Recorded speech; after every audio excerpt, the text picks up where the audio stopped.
व्यक्ति के पास समय कितना है? समय इतना है जी, बोले सतयुग में व्यक्ति की उम्र थी कितनी?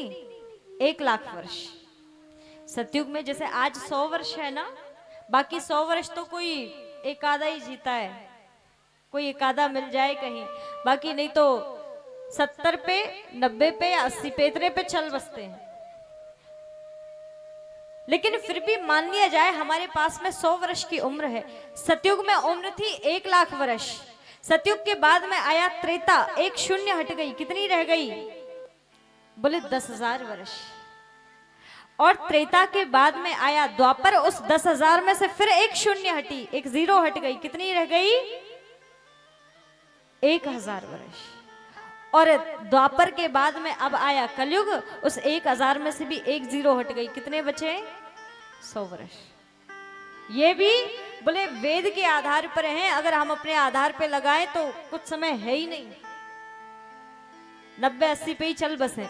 लेकिन फिर भी मान लिया जाए कि 100 वर्ष है, तो इस समय में से कितना समय हमने अपने लिए निकाला, कितना भगवान के लिए निकाला, कितना इस संसार को दिया और कितना व्यर्थ की बातों में गवाया। थोड़ा सा हिसाब लगा के देखें। 100 वर्ष अगर मान लिए तो एक दिन होता है जी 24 घंटे का, जिसमें 12 घंटे की रात्रि और 12 घंटे का दिन होता है। तो सीधे सीधे 100 में से 50 वर्ष निकाल दो सोने में, क्योंकि आधा समय हर दिन का हमारा सोने में चला गया। तो कितने रह गए हमारे पास? 50 वर्ष। 100 में से जब 50 वर्ष सोने में चले गए, रह गए कितने? 50 वर्ष। अब 50 में से, अब ऐसा तो है नहीं बच्चे ने जन्म लिया, प्रेम से बोलिए जय श्री राधे। अब ऐसा तो है नहीं कि बच्चे ने जन्म लिया और जन्म लेते ही कहे बोले माता जी लाओ हमारी माला झोली पकड़ा दो, थोड़ा भजन कर ले। ऐसा होता है क्या? नहीं होता। बच्चा जब पैदा होता है, धीरे धीरे करके उसका लालन पालन होता है, बड़ा होता है, स्कूल का बस्ता अपने कंधों पर आ जाता है, स्कूल जाना प्रारंभ करता है। टेंशन आ गई, बोला पढ़ाई कर रहे हैं, अब एग्जाम आ गए, अब ये करना है वो करना है। धीरे धीरे करके बालक बड़ा होता है, बोले अपने स्कूल की, घर परिवार की सब टेंशनों को लेकर के वो बड़ा हो रहा है। और बड़ा होने के बाद में बोले भैया हमने पढ़ते पढ़ते जॉब लगाते हुए कॉलेज इत्यादि सब पार करके, जो 25 वर्ष का बालक होता है वो जॉब भी लग जाता है, कमाने दमाने लग जाता है 25 वर्ष तक का बालक। और जब बच्चा कमाने लग जाए तो फिर घर के माता पिता जो होते हैं वो अब ऐसे तो छोड़े नहीं, तो क्या बोले भैया जी ब्याह करा दिया, बंधन में बांध दिए। 50 में से 25 वर्ष हमने निकाल दिए बड़े होने में, यानी जॉब लगाने तक में। रह गए कितने? फिर 25 बच गए। और उस 25 वर्ष में भी भैया जब हम 25 वर्ष के हो गए, बढ़िया कमाने लग गए, तो ब्याह हो गया, ससुरारी प्यारी भई जब शादी हो गई। और शादी के बाद में भैया कोई टेंशनों से मुक्त हुआ है क्या? कितने हैं जो टेंशनों से मुक्त हो गए शादी के बाद? कुछ जब हम कहीं जाते हैं तो कुछ लोग, कुछ मैयाएं आती हैं, कुछ बाबूजी लोग आते हैं और आकर के कहते हैं बोला हमारा बहुत जाने का मन है वृंदावन, बरसाने, कुछ तीर्थ कर लें अपने जीवन में, और तो कुछ कर नहीं पाए तो क्यों ना हम थोड़ा भ्रमण ही कर आए। लेकिन समस्या क्या है? बोले बेटा थोड़ा बड़ा हो जाए, इसका ब्याह कर दें, फिर उसके बाद में जाए। अब बेटा बड़ा भी हो गया, ब्याह भी हो गया, अब पूछा जाए कि अब चलो वृंदावन, अब चलो बरसाने, तो अजी कैसे करें, बहू आ गई, अब इसकी भी तो थोड़ी सी देखभाल करनी है, और फिर बहू आ गई, उसके बाद में बच्चे हो गए, अब उनको कौन संभाले नाती पोताओं को। एक बार एक कोई बुजुर्ग बाबा थे। अब जैसे हमारे जो सामने बाबूजी बैठे हैं ना, इतनी उम्र होगी उनकी। अब हमारे बाबूजी के तो थोड़ी मूछ कम है, लेकिन उनकी मूछ बड़ी लंबी लंबी। अब जो उनका नाती था, तो पहले गांव में क्या करते, आज भी है क्या, कि जो दादाजी लोग होते हैं ना, इनके जो नाती पोता होते हैं, इनको बड़े प्यारे होते हैं, सबसे ज्यादा खिलाते हैं। तब क्या हुआ, बोले ऐसे ही जो बाबूजी थे वो अपने चौपार पे चारपाई बिछा के बैठे हुए थे, अपने नाती को खिला रहे, बार बार कहे मेरा बेटा है, मेरा पोता है। और नाती जो है वो बार बार बाबा बाबा कहे, मूछों पे ताव लगाए, बाबा बाबा।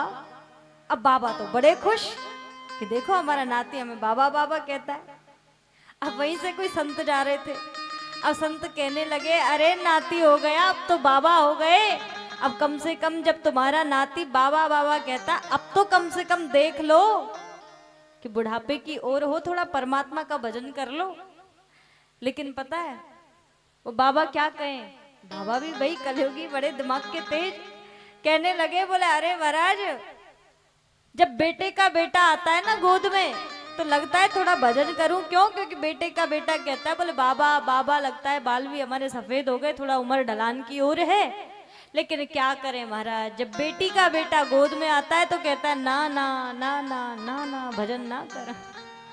तो यही हाल है, बोले बेटी का बेटा जब गोद में आता है तो कहता है ना ना ना ना, फिर मन नहीं करता, फिर सोचते हैं कि अभी थोड़ा और मस्ती मार ले।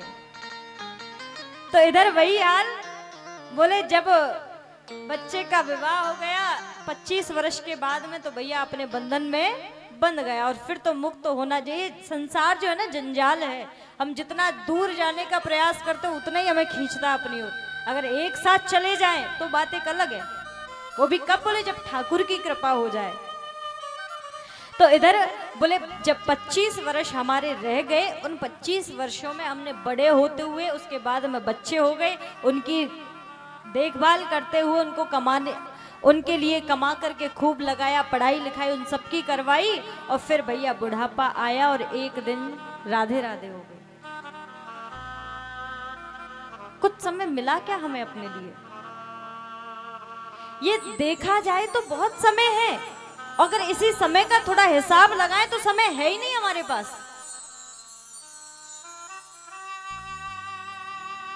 लेकिन अगर जो हम अभी एक हम लोगों ने भजन गाया कि मुक्ति का कोई तो जतन कर ले, रोज थोड़ा थोड़ा हरि का भजन कर ले, वो यही हाल है कि अरे जीव समय कहने को तो बहुत है, पर देखा जाए तो हिसाब लगाएगा तो कुछ समय है नहीं तेरे पास में। इसीलिए हर दिन थोड़ा थोड़ा भजन तू श्री ठाकुर जी का करता रहे, कम से कम तेरा पुण्यों का बैलेंस बढ़ता रहेगा। तो वही श्री सुखदेव जी कहते राजन, समय तो व्यक्ति के पास में है नहीं, लेकिन अगर इसी समय से हम थोड़ा समय निकाल दें, क्या?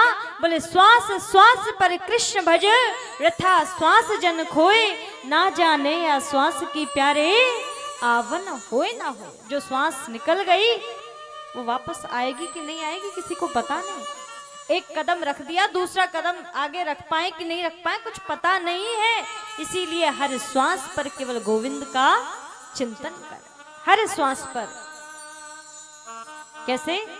बोले कर से कर्म करहु विधि नाना, मन राखहु जहाँ कृपा निधाना। इस शरीर से संसार के कार्य करते रहिए, ये भी जरूरी है। ये शरीर दिया ही इसलिए है संसार के कार्य करने के लिए। माता की, बच्चों की, पति की, पत्नी की, सबकी सेवा कीजिए, लेकिन अपने मन को, जैसे कहते हैं ना हमारी माताएं घर में दाल बनाती है, रोटी बनाती है, सब कुछ बनाती है, भोजन पानी इत्यादि इत्यादि घर के कार्य करती है, सब कुछ जरूरी है, करिए, लेकिन अपना जो मन है ना वो ठाकुर जी के चरणों में लगा दो। कर से कर्म करहु विधि नाना, इन करों से संसार के कार्य करो, लेकिन मन राखहु जहाँ कृपा निधाना, मन को श्री ठाकुर जी के चरणों में लगा दो। ये सबसे बड़ी भक्ति है।